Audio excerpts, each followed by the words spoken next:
Assalamualaikum warahmatullahi wabarakatuh. Saya Muhammad Ramdhani dari jurusan Ilmu Kelautan angkatan 2019. Di sini saya akan menjelaskan materi tentang sistem pernapasan pada ikan.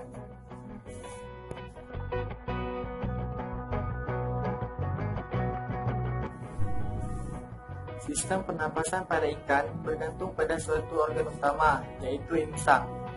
Insang pada ikan berfungsi mengikat oksigen dan mengeluarkan karbon dioksida sebagai hasil respirasi. Organ insang juga berhubungan langsung dengan pembuluh darah, sehingga memungkinkan terjadinya pertukaran langsung antara oksigen dan karbon dioksida. Insang pada ikan terletak di dua sisi tubuh ikan bagian depan. Insang terdiri dari gel filamen atau lembaran insang yang terstruktur dan memiliki permukaan yang luas untuk menyerap oksigen. Transfer gas pernapasan pada ikan dilakukan melalui epitel khusus, yaitu lamela dan filamen.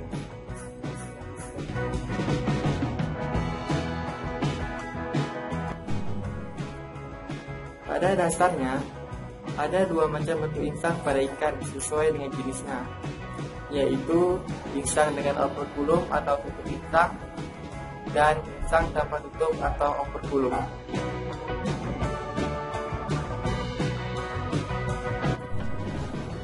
Insang dengan operkulum atau tutup insang. Jenis ikan ini biasanya ditemui pada ikan betulang sejati. Operkulum terdiri dari beberapa bagian, yaitu overshell, preovershell, interovershell, dan subovershell. Bagian posterior operculum berfungsi untuk menjaga air dan oksigen agar tidak keluar kembali saat proses respirasi, serta menjaga tekanan air.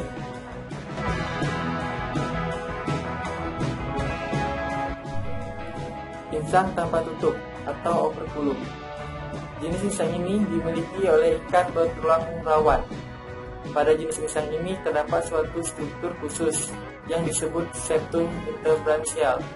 Septum interbranchial adalah jaringan ikat dan otot yang berada di antara tiap lembaran insang.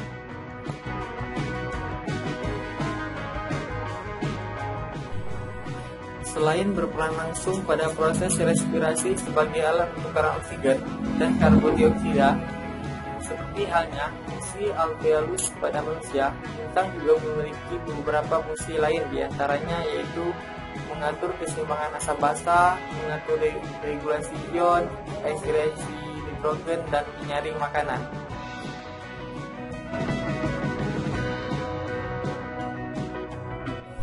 Adapun beberapa ikan memiliki alat bantu pernapasan, diantaranya adalah labirin, arborescens, diverticula, dan gelembung renang.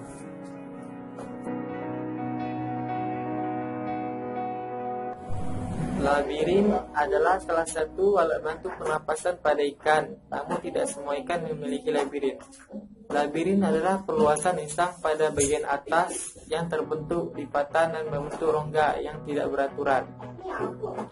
Beberapa ikan yang memiliki labirin diantaranya ikan lele dan ikan gabus. Labirin berfungsi untuk menyimpan cadangan oksigen yang nantinya bisa digunakan pada ikan berada pada daerah atau lingkungan dengan kadar oksigen rendah.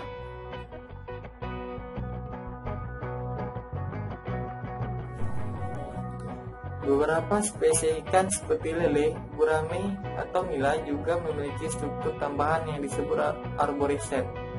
Arborescens adalah struktur tambahan pada insang yang berwarna merah dan bentuknya seperti bunga karang. Struktur tersebut membantu ikan untuk bernapas pada lingkungan dengan kadar oksigen yang rendah.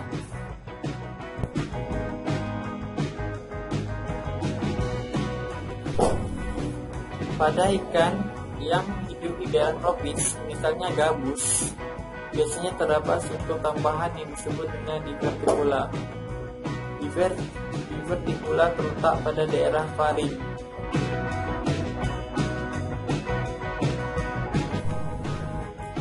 Beberapa spesies ikan juga memiliki alat bantu pernapasan yang disebut dengan gelembung renang, terkecuali ikan petualang yang berenang di perairan luas seperti hiu, dan ikan yang hidup di air dengan arus yang deras.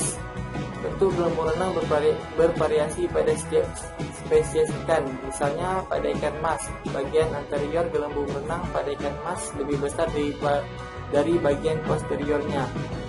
Berbeda hanya dengan ikan mas, bagian posterior gelembung renang ikan tawes lebih besar dari bagian anteriornya.